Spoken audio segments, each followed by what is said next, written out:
Қайырлы күн достар, эфирде тіл қазына бағдарламасы. Достар, маған кішкене суық тиіп қалыпты. Жаңа ғана эфир алдында лимонмен ыстық шай ішіп алдым. Сіздер суық тигенде қалай емделесіздер? Бүгінгі сабағымызды денсаулық тақырыбына арнайықшы. Ендеше кеттік.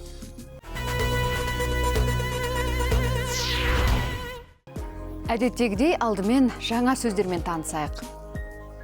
Ауру, ауырып қалу, науқас, қызу көтерілу, жөтелу, жедел жәрдем, суық тию, сауығып кетіңіз, жазылып кетіңіз.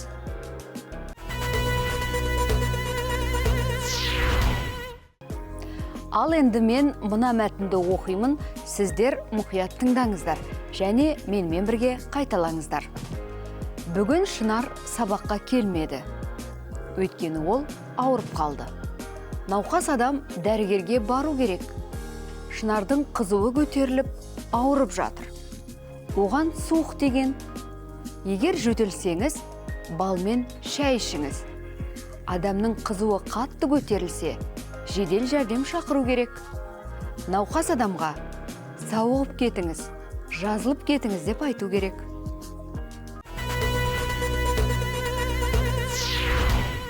Ал енді достар, сурет пен сөйлемді сәйкестендірейік. Мен бүгін ауырып қалдым.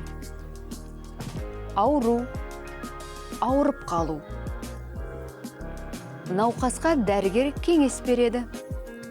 Науқас. Қызуым көтеріліп тұр.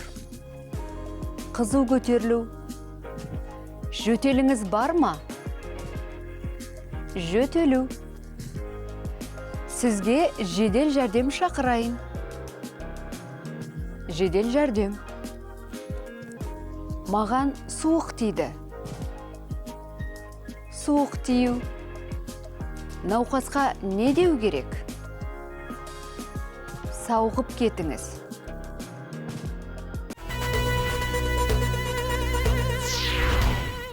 Достар, бағдарламамыздың грамматика бөліміне де келіп жеттік. Достар, бүгін нақ осы шақтың күрделі түрін өтеміз. Нақ осы шақ әрекеттің дәл қазір орындалуын білдіреді. Мысалы, қазір мен отырмын. Мен далада жүрмін. Аялдамада тұрмын. Диванда жатырмын.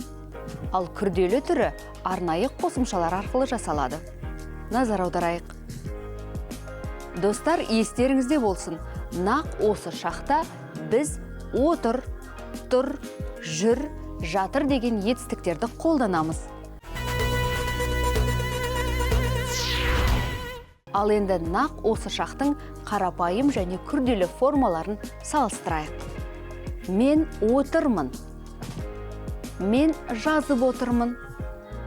Мен диктант жазып отырмын. Сен тұрсың. Сен күтіп тұрсың. Сен автобус күтіп тұрсың ба? Сіз жүрсіз. Сіз серуендеп жүрсіз. Сіз паркте серуендеп жүрсіз бе? Ол жатыр. Ол ұйықтап жатыр. Ол диванда ұйықтап жатыр ма?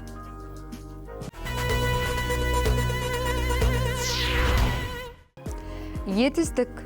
Мен, ұп, отыр, тұр, жүр, жатыр. Мен не істеп отырмын? Мысал, мен хат жазып отырмын. Етістік сен, үп, отыр, тұр, жүр, жатыр. Сен не істеп жүрсің? Сен автобус күтіп тұрсың. Етістік ол, п, отыр, тұр, жүр, жатыр. Ол не істеп тұр? Ол дүкен аралап жүр.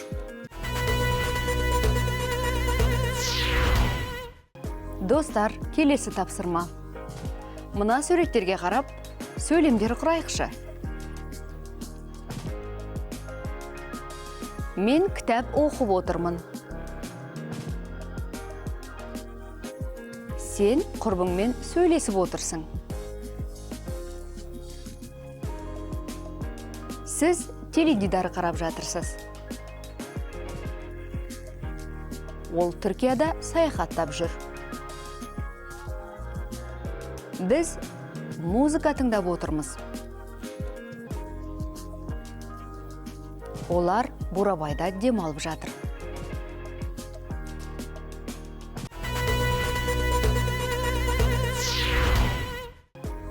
Енді мына диалогты мұқият тыңдайық. Шынар, сәлем, қалың қалай? Алло, сәлем, мұнша емес. Не болды? Суық деген қызуым көтеріліп жатыр. Өкінішті. Қалай суық деген? Кешен балмұздақ жедім, содан тамағым ауырып жатыр. Саған емханаға бару керек. Я, бірақ бара алмай жатырмын. Мен саған жедел жәрдем шақырайын. Я, шақыртшы. Жазылып кет. Алло, сәлеметсіз бе? Менің құрбым ауырып қалды. Бізге жедел жәрдем керек. Сәлеметсіз бе? Құрбыңыздың аты жөні кім? Жасы нешеде? Шынар Мақсат қызы, жасы 20-да. Қызуы бар ма? Я, қызуы көтеріліп тұр. Жөтел бар. Жақсы. Мекен-жайын айтыңызшы. Достық көшесі, 17-ші үй, 28-ші пәтер. Жақсы. Жедел жәрдемді күтіңіз. Мәтінге қатысты сұрақтарға жауап берейік, достар. Кеттік. Науқастың аты жөні кім? Шынар Мақсат қызы. Науқас неше жаста? Жасы 20-да. Қай жері ауырып тұр? Суық тиген, тамағы ауырып тұр. Қызуы бар ма?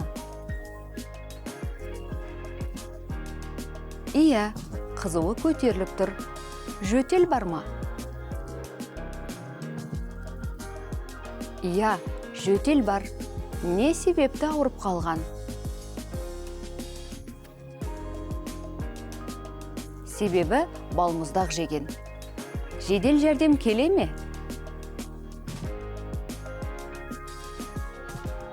Иә, келеді.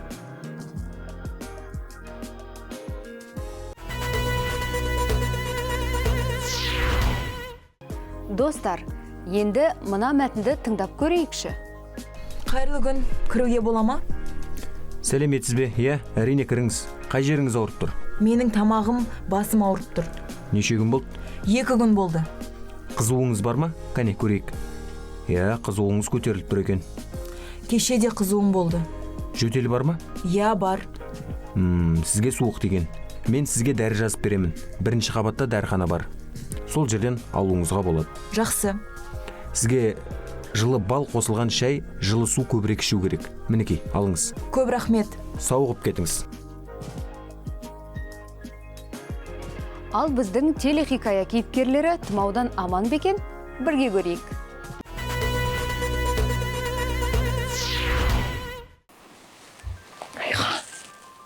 Райхан, сабаққа бармайсың ба? Тұрсаңшы, мен ауырып тұрмын, мұздап жатырмын. Қызуым көтеріліп тұрған сияқты. Басым ауырып тұр. Жедел жәрдем шақырайын ба? Жоқ, кете бер, кешігесің сабақтан. Дәрі ішесің бе? Басың ауырып тұрса. Тамағым да ауырып тұр. Сен бара бер. Мен қазір тұрып ішем. Қатты ауырып тұрсаң, жедел жәрдем шақыр, я?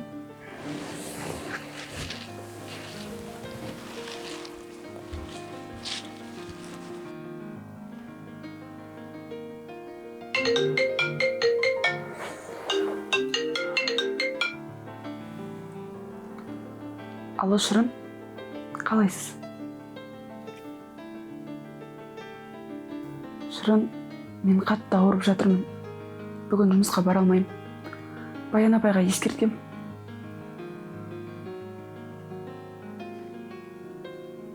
Рахмет.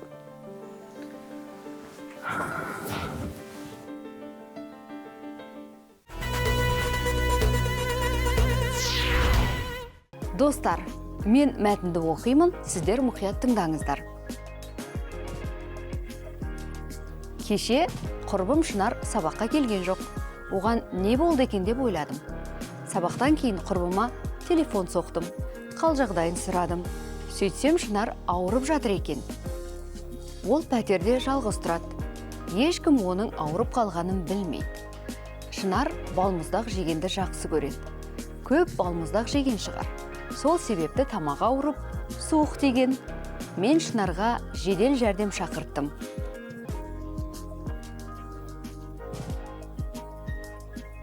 Бүгін Шынар дәрігерге барды. Дәрігер оған кеңес берді. Шынарға енді көп балмұздақ жеуге болмайды. Оған жылы су, бал мен лимон мен шай ішу керек. Қазір мен дүкенде тұрмын. Шынарға лимон мен бал сатып алдым. Құрбыма барамын. Тезірек жазылып кетсін.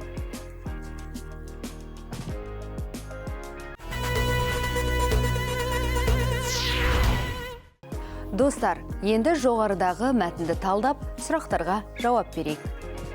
Жөтелсе, не істеу керек?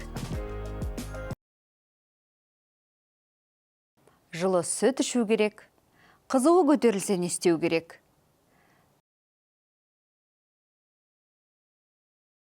Дәрі ішу керек. Тамағы ауырса, не істеу керек? Тамағын тұзды сумен шаю керек. Адам ауырса, не істеу керек?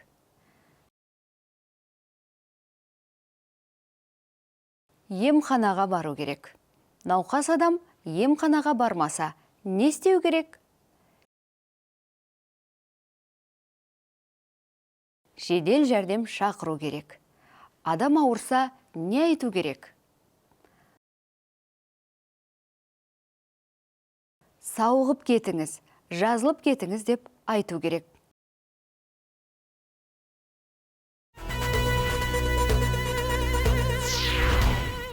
Осымен сабағымыз аяқталды. Тіл қазына қазақ тілін үйренудің ең оңай жолы. Өткен сабақтарды қайталап жүріңіздер. Сау болыңыздар.